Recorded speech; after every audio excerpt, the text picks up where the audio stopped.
बच्चों हमने पिछले भाग में प्रश्नावली 6.4 के उदाहरण समझे थे और दो प्रमेय समझी थी। कौन सी? कि त्रिभुज की दो भुजाओं का योग तीसरी भुजा से बड़ा होता है और त्रिभुज की दो भुजाओं का अंतर तीसरी भुजा से छोटा होता है। तो बच्चों आज हम अध्ययन करेंगे प्रश्नावली 6.4 के प्रश्न संख्या 1 से 3 का। तो बच्चों देखिए हमारा प्रश्न संख्या 1 क्या है। निम्न दी गई भुजाओं की मापों से क्या कोई त्रिभुज संभव है?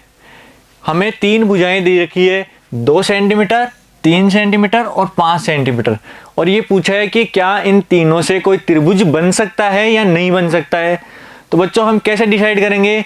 हमें पता है कि त्रिभुज की दो भुजाओं का योग तीसरी भुजा से हमेशा बड़ा होना चाहिए। तो बच्चों हम इन दोनों तीनों को ऐड करेंगे। जैसे पहले लिखेंगे 2 + 3, क्या ये 5 से बड़ा है? 2 + 3 को जोड़ते हैं तो एक तीसरी भुजा 5 से बड़ी आ रही है, तो हम लिखेंगे नहीं, नहीं है। दूसरा देखो, क्या 3 + 5 2 से बड़ा है? हाँ है। और तीसरा क्या होता है? 5 + 2, क्या ये 3 से बड़ा है? हाँ। तो इनमें लिखेंगे हाँ और इनमें लिखेंगे हाँ।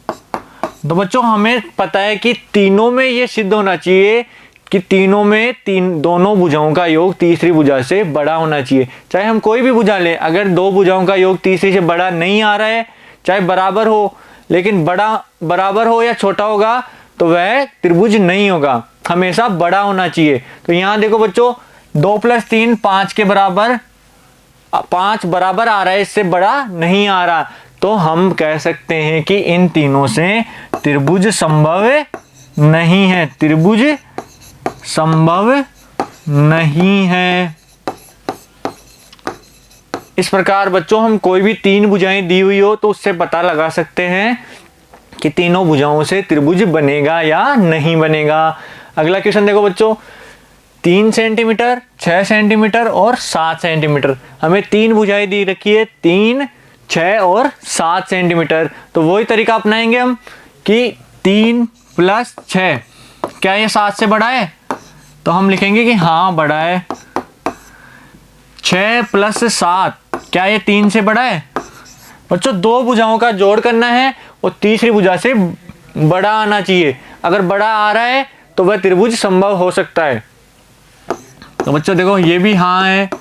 और तीसरा कौन सा बचेगा? 3 + 7, क्या ये 6 से बड़ा है? हाँ ये भी बड़ा है। तो बच्चों हमारी तीनों सिद्ध हो रहे हैं कि दो भुजाओं का योग तीसरी भुजा से बड़ा आ रहा है।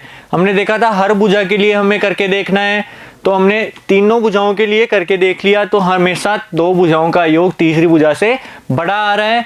तो हम कह सकते हैं कि इन तीनों भुजाओं से त्रिभुज संभव है। तो लास्ट में लिखेंगे कि तीनों भुजाओं से त्रिभुज संभव है। अगला क्वेश्चन देखो बच्चों, निम्न दी गई भुजाओं से कोई त्रिभुज संभव है। तीन भुजाएं दे रखी है, कौन कौन सी? एक है 6 सेंटीमीटर, एक 3 सेंटीमीटर और एक 2 सेंटीमीटर की। तो वही तरीका अपनाएंगे, दो भुजाओं का योग करेंगे, अगर तीसरी भुजा से बड़ा है तो त्रिभुज संभव है, अगर बराबर या छोटा है तो त्रिभुज संभव नहीं है। तो बच्चों पहले देखेंगे 6 + 3, तो 6 + 3, क्या ये 2 से बड़ा है? तो हम लिखेंगे हाँ। दूसरा देखो बच्चों 3 + 2, क्या ये 6 से बड़ा है? नहीं, नहीं है बड़ा बच्चों। 3 और 2 तो 5 होते हैं, क्या ये 6 से बड़े होंगे? नहीं है। अगला देखो बच्चों तीसरा 6 + 2, क्या ये 3 से बड़ा है? तो हम लिखेंगे हाँ। देखो बच्चों ये दोनों तो सिद्ध हो रहे हैं, लेकिन बीच वाला सही नहीं हो रहा है, इसलिए हम कहेंगे कि इन तीनों भुजाओं से त्रिभुज संभव नहीं है। तो बच्चों त्रिभुज संभव नहीं है। क्यों नहीं है? क्योंकि दो भुजाओं का योग तीसरी भुजा से बड़ा नहीं आ रहा है। अगला क्वेश्चन देखो बच्चों क्वेश्चन सबको समझ में आ रहे हैं, इनको अपनी नोटबुक में नोट डाउन करते जाना है मेरे साथ साथ। और बच्चों कोई भी क्वेश्चन हो प्रश्नावली के, वो देखने से पहले आप अपने खुद से कॉपी में हल किया करें, जिससे आपको पता चलेगा कि आपको कितना आ रहा है कितना नहीं आ रहा है। अगर समझ में नहीं आए फिर आप वीडियो देखिए और अपने क्वेश्चन को हल कीजिए। देखो बच्चों त्रिभुज PQR एक त्रिभुज दिया हुआ है पी क्यू और आर के अभ्यंतर में कोई बिंदु ओ लीजिए। हमने लिया बिंदु ओ। एक त्रिभुज था पी क्यू आर जिसके बीच में हमने एक बिंदु लिया ओ। क्या यह सही है क्या? अब पूछ रहा है क्या यह सही है क्या कि OP प्लस OQ बड़ा है PQ से। OP प्लस OQ, तो बच्चों सबसे पहले O को P से मिलाएंगे। O को P से मिलाना है तो O को P से मिलाया, फिर O को Q से मिलाएंगे तो ये मिलाया O को Q से। तो ये पूछ रहा है क्या OP प्लस OQ बड़ा है PQ से।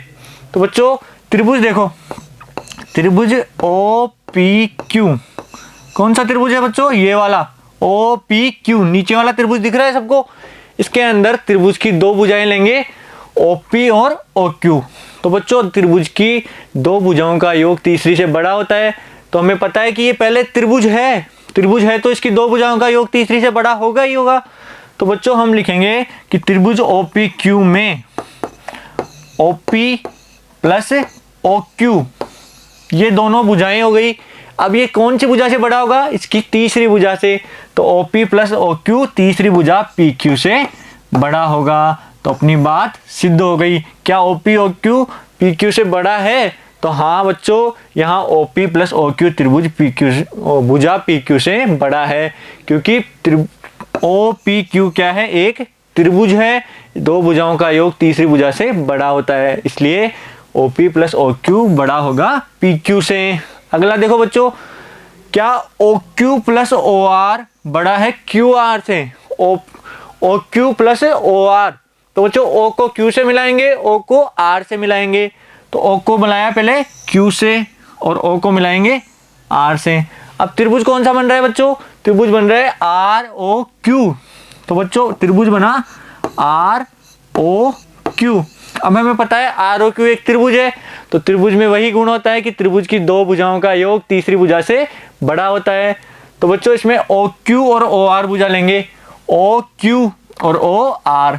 तो OQ प्लस OR, OQ में OR जोड़ेंगे तो कितना आएगा? तीसरी भुजा से बड़ा आएगा। तीसरी भुजा कौन सी है इस त्रिभुज की? एक भुजा OQ हो गई, एक OR हो गई, तो तीसरी भुजा बचेगी QR। तीसरी भुजा होगी QR। तो OQ प्लस OR बड़ा होगा QR से।